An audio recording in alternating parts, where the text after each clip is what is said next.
Hello and welcome to AniMind, an animation theory, reaction and review channel. And today we will be talking about Steven Universe.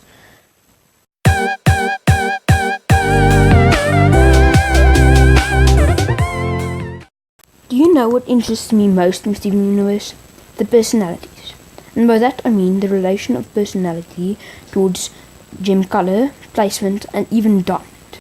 It's a well-known fact that gem placement is related to gem personality, but it's not that well known that gem power and coloration are related to their diamonds. Let's look at a prime example. Amethyst. Amethyst is a purple gem which shows that she consists out of red and blue. Blue comes from blue diamond and red comes from pink diamond, since red is a darker variation of pink. Her personality is closer to pink diamonds since she's more relaxed and a little bit goofy. And her design is more blue diamond since she has long hair, but the bit of curliness in her hair comes from pink diamond. Her powers are mostly fire-based since she can turn a whip on fire, but she doesn't really control it, she can just create it, so it's not really controlling, it's more creating. And we know that these fire powers come from pink diamonds since rubies, which are also under court, also have fire and heat related powers. Now let's go swiftly on to rubies. Rubies are red, so they are in pink diamond's court, and also a little bit of yellow diamond since they are red and not pink, so there has to be a little bit of yellow to turn them into red. So their personalities, they try to be quite serious, but they don't always succeed in it since pink diamond's goofiness ties into the personality too, so they have attempts but they usually fail. And this creates a quite goofy and also a little bit stupid, I wouldn't say stupid, but clumsy character, which is quite smart.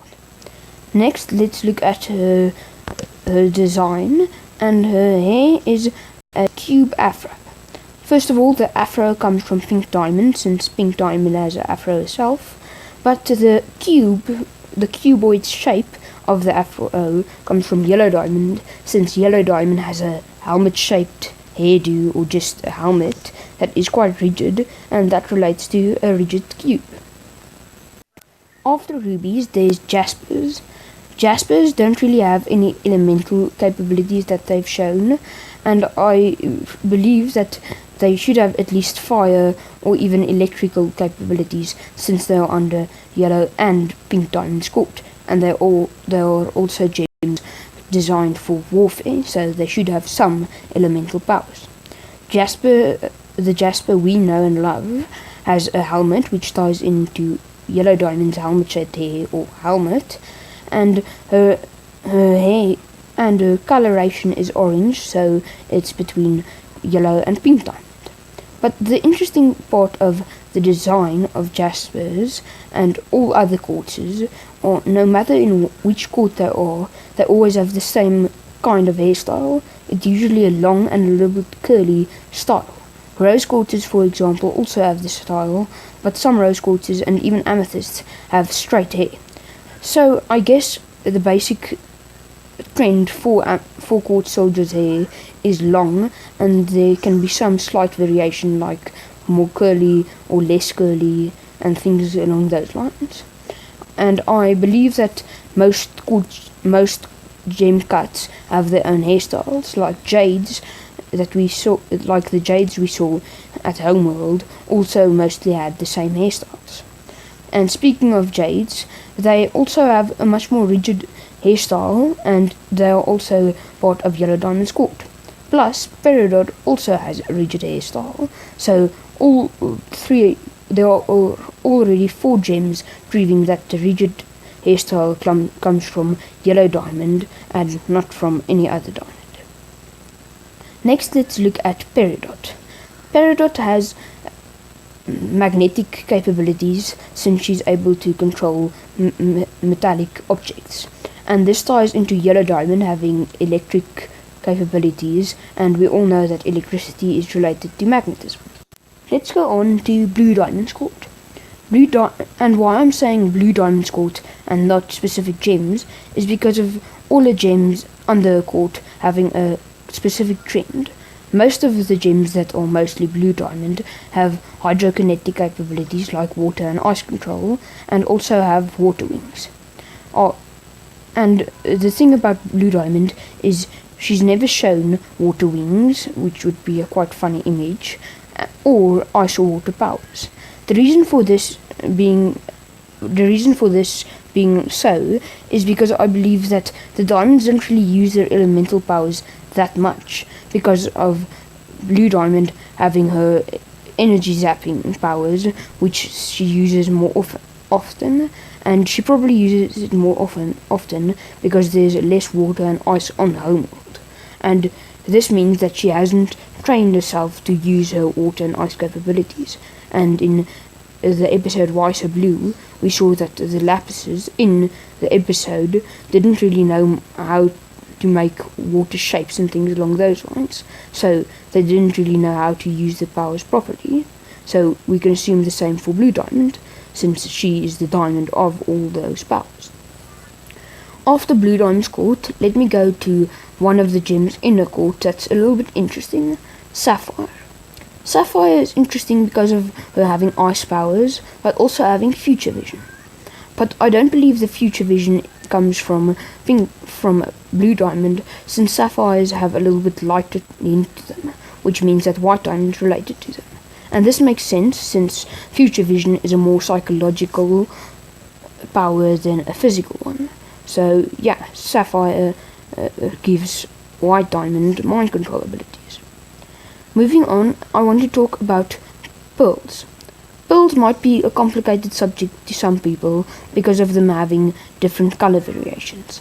But it doesn't matter, because all pearls actually have a lighter tone than the gems that they're serving, which relates to White Diamond. What also relates to White Diamond is the personalities. We all know that most pearls, and especially our pearl, are quite controlling and want everything to be neat.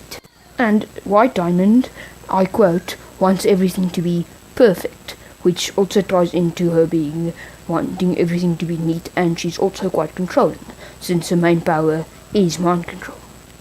After the pearls, I'd like to tell you about all the powers of the diamonds that we know of and that I've just learned of. First of all, we go to White Diamond, who has mostly psychological capabilities like mind control and also probably future vision.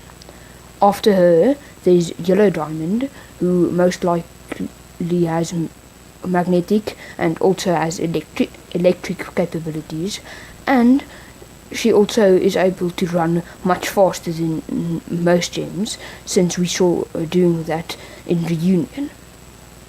After Yellow Diamond, there's Blue Diamond, who's able to shoot out laser beams, which are blue, and she probably also has water and ice related capabilities. And I don't believe that they'll ever do this, but since most of court members have water wings, it would be quite funny to see her flying around with massive water wings.